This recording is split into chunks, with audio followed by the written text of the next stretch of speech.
Following NATO's hard-fought victory at the Battle of Jutland, Soviet naval forces in the North Sea have been severely degraded. The destruction of two Soviet surface action groups has disrupted Marshal Ogarkov's plan to encircle Denmark and press into West Germany from the sea. With NATO forces stabilizing along the Central European front, attention now turns west to the open waters of the North Atlantic. Task Force 24.8 Ironclad, centered around the USS Dwight D. Eisenhower, has sailed from Norfolk, Virginia, to assert control over the mid-North Atlantic. Intelligence reports suggest that the Soviet elements from the Black Sea Fleet have transited the Mediterranean and entered the Atlantic via the Strait of Gibraltar. Their objective remains unclear, but their presence poses a potential threat to NATO's sea lanes and strategic logistics routes between North America and Europe. Ironclad is one of the most powerful carrier groups currently deployed by the US Navy. It includes a mix of nuclear-powered and conventionally armed surface combatants. Ticonderoga-class Aegis cruisers, Kidd and Spruance-class destroyers, and modern guided missile frigates. Backed by the strike capabilities of Eisenhower's carrier wing, and supported by the Virginia-class nuclear-powered cruiser USS Arkansas, the task force combines long-range strike, air defense, anti-submarine warfare, and electronic warfare into a highly coordinated force. Comland Fleet has tasked Ironclad to hunt down and neutralize the Soviet Navy. As Ironclad patrols near the Azores, a high-priority flash signal arrives from the US Atlantic Command. A Soviet merchant convoy, designated Courier, was detected passing through the Strait of Gibraltar 3 days earlier. The convoy has since rendezvoused with a well-equipped escort group and is now moving west.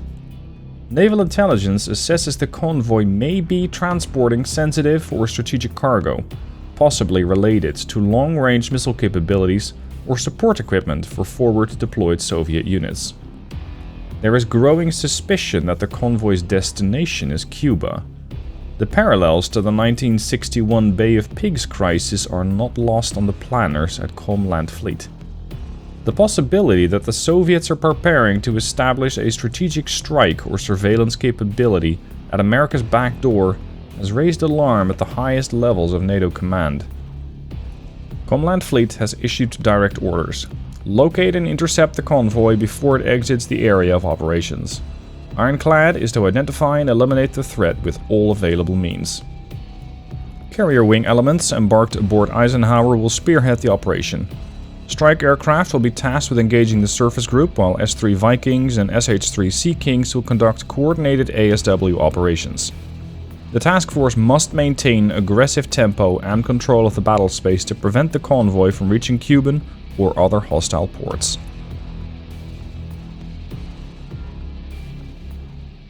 Hey there, welcome back to Sea Power. Welcome to the hunt for Courier.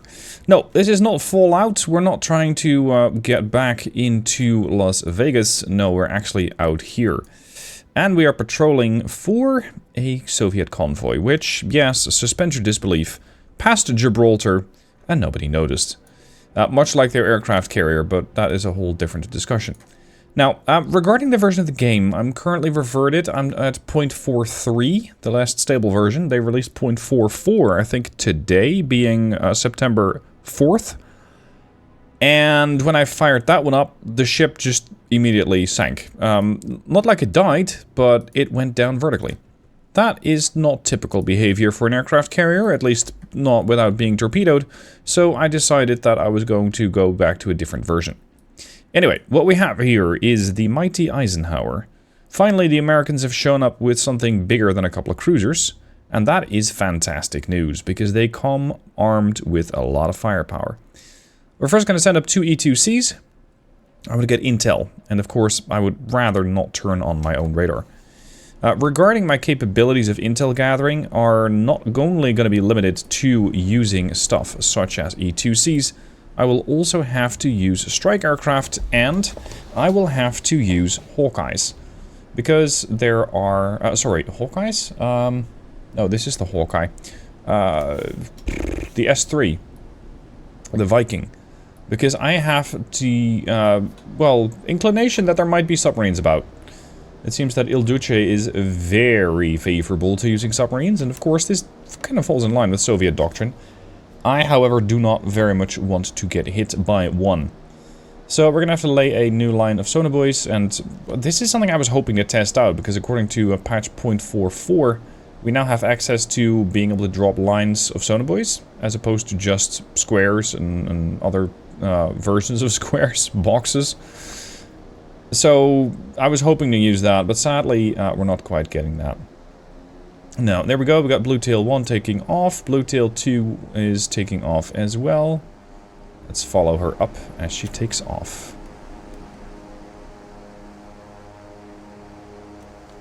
Beautiful. I know I have my criticism of this game, but the graphics are good. Now, let's get these guys some orders. We are expecting a convoy somewhere south of us, so let's start looking there. This is how far away? About 100 miles, that's fine. You're gonna go and look over there. My carrier is gonna start sending up a couple of air patrols, because I want to have the capability of shooting down enemy aircraft if and when they decide to show their ugly face.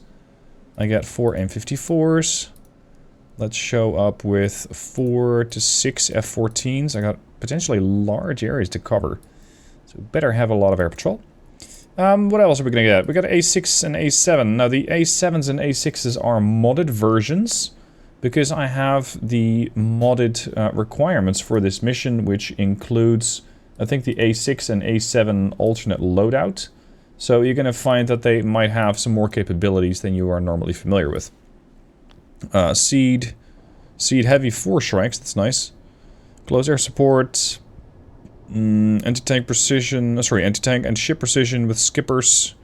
What is the skipper? It's a precision guided missile. You mean TV guided? AGM 123? Laser guided. 13 miles. Thankfully, then you also have to come with a laser. Gives me a laser guided weapon, doesn't give me a laser. How am I supposed to use that? Does an A6 get that? Yes, you got the pave tack. Alright, that's an improvement. These guys also have the capability of using those, but ideally I would just use the AGM-84 Delta or the Alpha, depending on which version of the harpoon you want to use. I'm not sure what I'm going to be facing, but I think it's a safe bet just to go with a couple... Meme? 30 harpoons? Cool. Anyway, we got 1 harpoon, 2 rock eyes, 1 paveway, and 1 sidewinder. Interesting loadout. Anti-ship is 2 harpoons, 4 rock eyes. Anti-ship heavy is just 4 harpoons. See, that's the most likely version I'll use. I'm gonna go with 2 flights of 3, so that I can direct 12 missiles onto targets. And actually, I might use more of those. Call sign Cupcake. You want to be Squadron Cupcake or Cupcake or a call sign Fighting Tiger? Oh yeah. Running away at 18 knots. Speak. Neutral sea. You, my friend, do need to go up to altitude. Over here we're gonna have the Eagles preparing for takeoff. And let's make sure we get the S3s airborne as well. We got S3As, and I got SH3s if I want to do it slowly.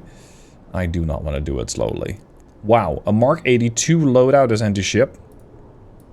Yeah, I don't think so. I don't think so. Now we do have this island here, which is not relevant. It's 76 miles out. I thought we could use this as a sort of natural barrier to not getting hit by submarines. Unfortunately, we're still way too far away for that to be useful. What other ships do we have in the task force? Let's have a look. I typically don't use this, but here we are. The formation manager. Ironclad. We got the Eisenhower, Ticonderoga, the Kid. No, sorry, the Chandler, which is a Kid class. The Vincennes. Anti-air loadout. Unfortunately, no VLS. This is just the standard. What's that? The Mark 41 launcher? Mark 26. We got the O'Bannon, the Thorn, the Yorktown, a couple of Perrys, even the Arkansas out there. And we got the Comte de Grasse. Alright. Eagles 1 is up. Eagles 1 is going to be patrolling there. Let's put them at 37. Eagles 3. You're going to take the southeast perimeter. Actually, let's make it a bit easier. We got the, let's say, around about 1 o'clock position. I'm going to tell these to go 4 or 5 o'clock position. And the Eagles 5 is going to go and cover more of the south. Go to 37. The reason why I'm putting them in the positions that I am is because I'm expecting the threat to come in from the east. I still don't know why. I still don't know how they would get there. Because, I mean, this is Spain and Portugal. If there were Soviet bombers about, they would probably tell me. I don't believe that the Soviets have the ability to park them somewhere in Africa. So, maybe there aren't any aircraft. But let's have a look. This strikes me as going the wrong way, but they're doing 19 knots. That looks an awful lot like a convoy. Lots of stuff around. Bluetail, we're going to start chatting up contacts and just kindly but urgently asking to identify. Yeah, a bunch of fishers. Fisher. Not responding. Merchant. Is that an escort? No, it's a merchant. How far away are you from the formation? Because I don't want to accidentally murder you. Okay. So I cannot attack from this direction because my harpoons are going to go, ooh, food.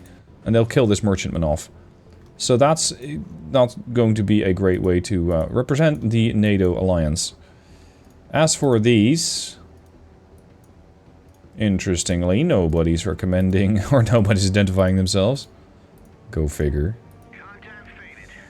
No response. Armor strikes. Cupcakes are I cannot say that with a straight face. The cupcakes are taking off. Okay. ES6B. We're gonna go in with a, I think, a pretty devastating strike. So, under the guidance of a couple of electronic warfare birds, I have a triple strike package. I'm thinking attack from the west, attack from the west, attack from the north. And maybe attack from the east as well. So we're going to need more strikes. The reason why I'm splitting everything up is so that I can have different directions and not everything attacking the same targets. At least that's the reasoning that I'm going with. These are going to be a couple of packages of 2. Yeah, the carrier is going to be busy for a while. But this is the air deck upgrade. This is another mod which allows multiple elevators to be used at the same time. And I think also multiple catapults at the same time. I'm not sure if they do that normally. Regarding our ability to defeat enemy submarines, we presently have none. Just none. I think it is more useful to send up an S3 rather than having to go with helicopters, because helicopters are going to have to go back to the carrier way more often. So we're going to have to wait for these S3s to come off. And then we're going to have probably just a perimeter around the carrier. Alright, we're going to let the carrier do what the carrier does. Launch aircraft. We're going to pre-position the strike. And we're preparing to knock all of these ships out. As I'm moving my pieces into position, I already have a sub. That's interesting, because I really only just started laying sonobuoys, and this guy is getting detected 24 miles out. So, I'm I'm in a very luxurious position of being in no hurry to take it down. Well, with a small caveat, it is possible that that bastard is going to have long-range carrier killers. Which would be distinctly unfun. I do need to do something about that. We have Azerox, which can reach out to 46 miles. No, not really. Not likely. I'm not sure what this guy's doing. He's just heading southwest. His current information is very limited. Although his confidence is growing. We know it's a nuclear boat. That does not make me feel very safe, because especially those VIC-3s are capable of launching... No, not the Stallion. That, out to 27 miles. Still, that gives me some time. That gives me some time. In the meanwhile, we got a bunch of strike packages moving into position. We got cupcakes, which are almost where I want them to go. In the meanwhile, we got an AIM-54, which is heading for an early breakfast meeting with a helicopter. And over here, we have the same thing. Because I'm thinking you guys are using your helicopters as radar pickets, which is a fine strategy. So what will you do if I turn your pickets off? Well, most likely somebody's going to turn their radar on. There. This guy's instantly going, what? I can't see anything. Yes. It's exactly as intended. Alright, so who do we have here? Winder. Winder is a follow-up strike. This is the A7s with the skippers. It's those laser-guided bombs, which they can't guide themselves, but I got plenty of A6s around which can. There is a bit of a prerequisite for this strike to go through, which is that I have to make sure no AA or very little AA survives. These things only supposedly have a range of about 13 miles, which is great. It's enough. I just have to make sure that there is no AA which is capable of reaching these birds from that range. I don't think that'll be terribly difficult. Ah, Top Cat 3. I have a job. A job. We're gonna go here. Oh, you're clearing your baffles. It's an interesting move, because it means you might not have a towed array. Like these guys don't. Although I think a Victor 3 also doesn't. They do have a towed array. Oh well. I'm just gonna let these guys, these other Top Cats, continue laying their buoys down. And as long as this carrier isn't actually doing air ops, such as right now, I'm just gonna slow down to 1/3. Because I have absolutely no reason to shift. I don't know if there's any submarines coming to chase me, but I'm assuming not. And as long as I'm not going that fast, I should be able, and it would be great if there's a stream towed array thingy there. I should be able to just have the towed arrays or the hull-mounted sonars pick things up. Unfortunately, not many ships actually have a towed sonar array. There we go. We can deploy that from the McCluskey. I think the Roberts might also have it, being an OHP. So deploy that. Now, what we have here is Eagles 3. These guys are patrolling, making sure that Cupcake 7, yes, can still do what they need to do. We have a new helicopter up. I've set these Eagles up as individual. So when the leader launches a missile, the other guy isn't going to. And this way I don't waste a lot of missiles at targets which really aren't deserving of many more than one missile. As for the 65-mile zone, that is the zone from which I can start launching harpoons. There is typically anti-air capability out to about 50 miles, depending on what type of ship they have around. And that also keeps me safe. So just make sure that your capabilities are better than theirs, and you'll be fine. Top Cat 4... I need you to hang around that perceived submarine. Unless there's no other problem, I can just retask you later to start laying buoys as well. For now, though, just join the hunt, and we'll see you when you get there. Regarding the rest, I think I have all the units that I need in position, or rather getting into position. I'm sending Thunderbolts 3, 1, Magic 2, that's my electronic warfare plane, Thunderbolts 5 and 7, out to basically surround this task force, because I'm going to go in for one enormous killer blow. Enemy submarine now identified as a Charlie 2. That's good news, because the Charlie 2 is still dangerous with those SSN-9s, but it does require that it has a 59-mile range. I think it might. Yeah, it's officially in range. So in that sense, yes, it can be considered a problem. I don't know if it's picked me up yet. I don't know if it has the capabilities of doing that. So what I'm going to do is go for 2 torpedoes. And if that doesn't work, we got 2 more. In the meanwhile, we have top 1? Yeah, Top Cat 1 dropping another layer of sonobuoys. And the other Top Cat's going to do that here. So we're going to have a nice screen around the aircraft carrier. And seeing as we came from the west, I'm going to go with the assumption they didn't come from there. Dangerous? Potentially. But we'll see. As for Magic 1 over here, I'm going to send Magic 1 in at 100 feet altitude because she is going to get tasked with the dangerous job of approaching this formation and then activating her jammer. And the challenge with that is you want to make sure you don't fly in at, for example, 10,000 feet, because your jammer isn't going to be effective and they will shoot you out of the sky. My jammer doesn't have that range yet, but we're almost there. So I'm going to kind of loiter around there.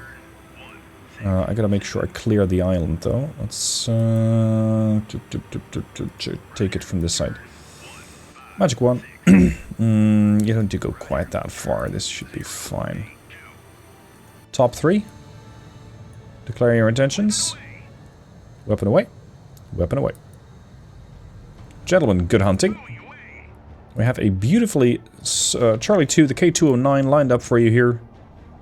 I bid you good hunting, and I hope you take this thing out. Distance from submarines about 0.4 miles. Ideally, they go active immediately. Depth 290. They're very close. 0.29.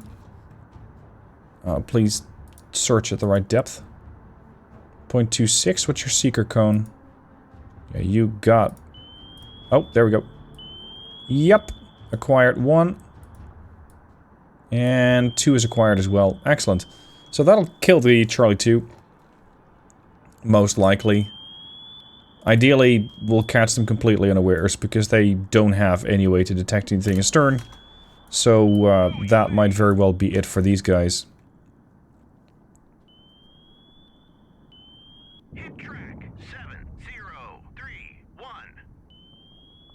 They didn't even pop a single noisemaker, which tells me that they didn't know. There's the second torpedo coming in. Boom. Okay, I'm just gonna let this guy simmer for a second and see if he turns up dead or not. I'm just gonna keep Topcat 3 circling above it. I'm thinking just going with a couple of active buoys. Intermittent, ideally. Yeah. Good. In the meanwhile, Magic 2, not actively jamming. If you don't have a jam, but you are in range, you're flying too low. Which is what I'm experiencing here. I'm not going to lock onto any of these targets in particular to jam, because that doesn't really help me. But my problem is I'm flying too low, and that's why the jammer isn't effective. So now I'm going to climb to about 3,000 feet, and see if that's going to make things better. Cupcake 1 is going to be the first to strike. We're going to strike some of the lead elements, and then we're going to have Cupcake 4, 7, push in. Yep, see, now he's getting jammed. And I don't have to, simultaneously strike with every single unit. It is not necessarily going to be that effective. What is effective is attacking the same unit from different directions. So I'm assuming that this is an escort, because it has its radar on. Some of these mediums might be escorts, and some of the large, like 1, 2, semi-large, those might be the protectees. Potentially with 7002 being a target, because it's right out there. Yeah, party time. I'm setting these guys to follow leader, so we're going to go 1, 2, 3, 4. This way we're going to split out our attack among several targets. I'm going to go 1, 2, 3, 4. I hesitated there because I'm not sure if it's going to be the right way to go about it. Cup 7. You're going to go 1, 2, 3, 4. And that's a bunch of harpoons going to be flying in. Magic 1. Increase altitude to 3,000 feet. Cup 7. Performing ingress. We got missiles coming off of Cup 4. You can see we're engaging multiple different targets. I would love to engage every single one of them, but I can't. The simple reason is, I have a problem with large contacts absorbing missiles. They just do that. A lot. It's a bit tedious, but that's the way the harpoon works. It just locks onto big targets. You're prepping your first drop. Good. It'd be very, very annoying if one of these turned out to be a hostile warship. Thankfully, they're not. Flag you flying. Oh, you're an American ship. And you are also an American ship. Report. I don't know what he's doing. He's holding a 290? So you're meaning to tell me he hasn't taken on any flooding? Or he's in control of it? It's actually pretty impressive. He got hit twice. Let's see if this active buoy will pick him up. Not sure if it's going to be above or below the layer.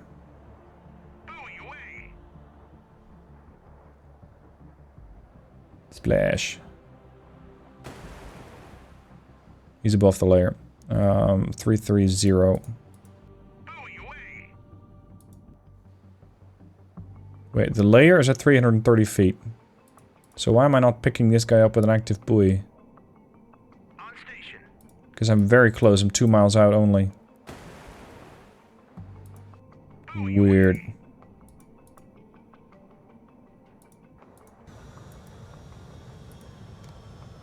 Just do another drop. Alright, in the meanwhile, we're going to have a bunch of these cupcakes go home. These guys are ideally depleted. Check. Check. Check. I still need a couple of A6s to loiter, but that has to do with their laser designator, so that the follow-up strike from Wonders 1 and 3 can actually go through. Ah, there you are. There you are. Okay, my friend. You're gonna just terminate him. Engaging submarine contact 7031 with Mark 46. Now, these guys are gonna have a very rough time. I have, however, seen harpoons get fluffed a lot. So I'm not thinking that I'll take this whole formation down in one go. It's simply not likely. That's why we have the follow-up strikes waiting. So the K209 hasn't moved. I don't really know what they're doing. Probably working their ass off trying to get all the damage under control. I'm not going to give them any such opportunity to do so. Because we have 2 more Mark 46s eagerly heading to a meet with this Soviet submarine. There's one. And now they're actually completely demised. We also have a second submarine somewhere here. So let's just proceed to lay a couple more buoys. Because that ought to give me some opportunity to triangulate them. In the meanwhile, we got the harpoons nicely flying in. These are going to be mostly perfectly simultaneous impact. I'm looking at 34.71 for this harpoon, and over here we got 34.92. So it is perfectly well aligned, which is going to be great. We shall see how much we can eliminate. I don't know where this submarine is precisely, but I know it's outside of the protective bubble that I have laid down. So I'm not too concerned. The one that was able to eliminate the Charlie 2 here, that's Topcat 3, out of torpedoes, but still an able hunter. So I'm going to lay down another spread of sonar buoys, making sure nothing can sneak up on me as we hunt down this other new contact. 7036, tell me your secrets. He's only doing 5 knots, he's on course of 262, so heading southwest slowly. Somebody picked him up. The De Grasse picked him up? Okay. Somebody was using a convergence zone. That's really impressive. Hostile warship. Oh, he's emitting. 7037. What? Another?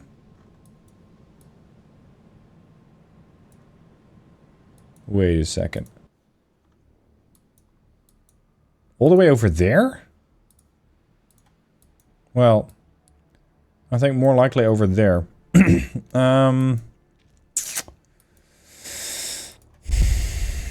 Retasking you to hunt there. I know you can't actually kill, but you can definitely search. Actually, let's make those last two a couple of active buoys. There. You can see it changes from P to A, so passive to active. Alright, you guys here yet? No, it's still traveling. It's an alpha. They must be on their drift track then, otherwise they'd be much faster. This is going to be potentially a more difficult guy to hunt, but we'll get him. Especially as he has absolutely no recourse. It's got nothing to do. What I'm noticing down here is a distinct lack of helicopters. I wonder if I took all the helos down already. It's not impossible.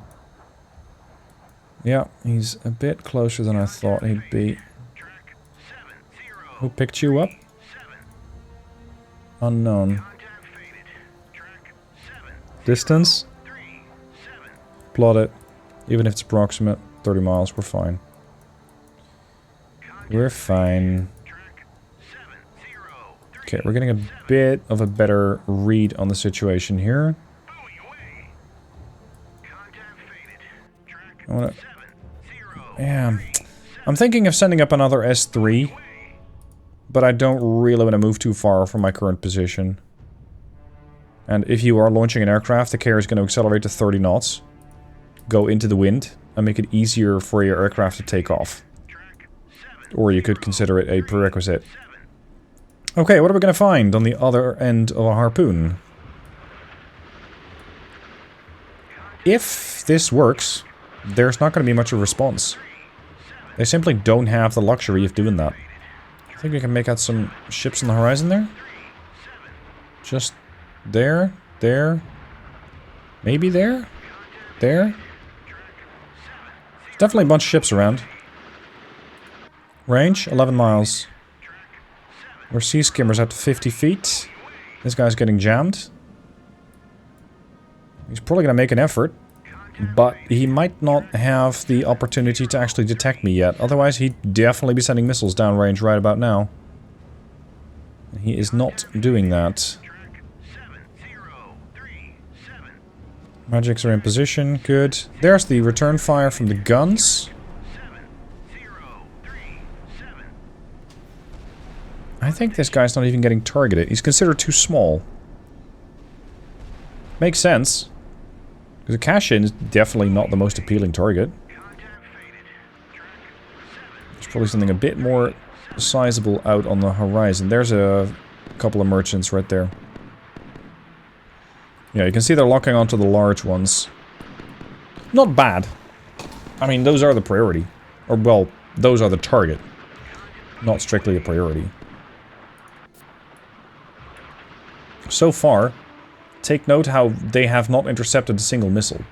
Normally, they would have started popping these things very efficiently. But when they're all getting blinded... Fuck off with your chaff clouds. When they're all getting blinded, that actually doesn't work. Unfortunately, my multi-target attack, or multi-vector attack, which also happens to be simultaneous impact, kind of works against me here, because they're now all going to find the same chaff cloud. Look at that. Chaffed, chaffed, chaffed. Everything with an up arrow is getting chaffed. Is getting pulled upwards, so to speak. Some of these are... I'm not sure what they're doing. Maybe they're going to try and go there? Because that's where the chaff cloud is, and then they're going to go, huh, I didn't hit anything. And they're going to try and reacquire. Oh, they actually did intercept one. Good on them. Now, the good news is, this ship has managed to survive. The bad news is, there's plenty more to hunt. So that's what we're doing. This guy is not quite getting away unscathed. Pause. This is actually a really nice shot. Thank you. Good day. Boom. Ooh, instant kill? On a Kara-class cruiser? Interesting. Where are you gonna go? You got chaffed, didn't you? You...